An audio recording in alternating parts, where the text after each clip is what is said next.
ભાવનગર શહેરમાં દેવરાજનગરમાં આવેલી નંદકુંવરબા મહિલા કોલેજ ખાતે માતૃભાષા દિવસની ઉજવણી કરવામાં આવી હતી। નંદકુંવરબા મહિલા કોલેજ ખાતે માતૃભાષા મહોત્સવની ઉજવણી કરાઈ હતી। આજે વિશ્વમાં અનેક દેશો પોતાની સંસ્કૃતિ ટકાવવા માટે મથી રહ્યા છે, ત્યારે આપણે સંસ્કૃતિની સાથે માતૃભાષાઓને પણ સાથે રાખીને ચાલવાને પગલે આવેલા માર્ગદર્શકો દ્વારા માહિતી પૂરી પડાઈ હતી। એક વાત મારે એ કરવી છે કે તમે જે સાંભળો છો, એક વાક્ય સાંભળો પછી બીજું વાક્ય સાંભળો ત્યારે પહેલું વાક્ય જે હોય કે તમને એમ થાય કે જતું રહ્યું, પણ એ ક્યારેય જતું નથી રહેતું, એ તમારી અંદર ઉતરી ગયું હોય છે।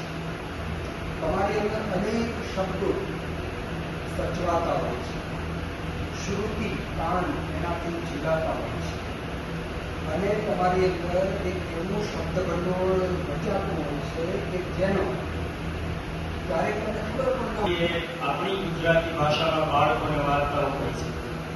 હું અંગ્રેજી શબ્દો નથી બોલતો, ભાષાનો મહિમા શા માટે કરવા? કોઈ પણ ભાષાનો મહિમા શા માટે?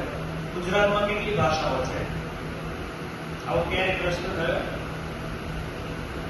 તમને થાય આવો પ્રશ્ન? ક્યારથી છે ગુજરાતી ભાષા અસ્તિત્વમાં? 11મી સદી હે ને? આવું આંતરમાં કે એફવાય વાળા કે ટીવાય વાળા કે એમએ વાળા કે ભણ્યા હશે।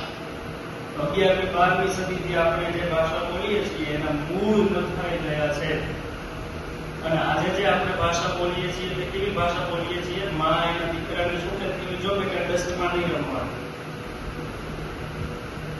ચકલી બતાવી શું કે છે? જો સ્ટેરો આવે।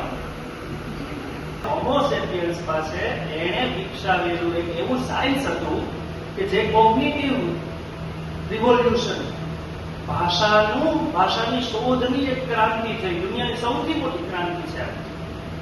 એ કઈ ભગવાને નથી દીધી આપણને,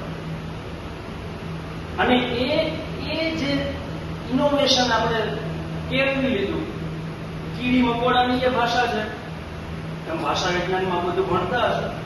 પંખીઓની એ ભાષા છે, વાઘ આવ્યો હોય તો વાઘનું ઝાડ ઉપર બેઠા બેઠા એના બચ્ચાઓને એમ કે છે કે વાઘ છે, ચીસ પાડીને એની વાઘ આવ્યો હોય તો ચીસ જુદી પાડે।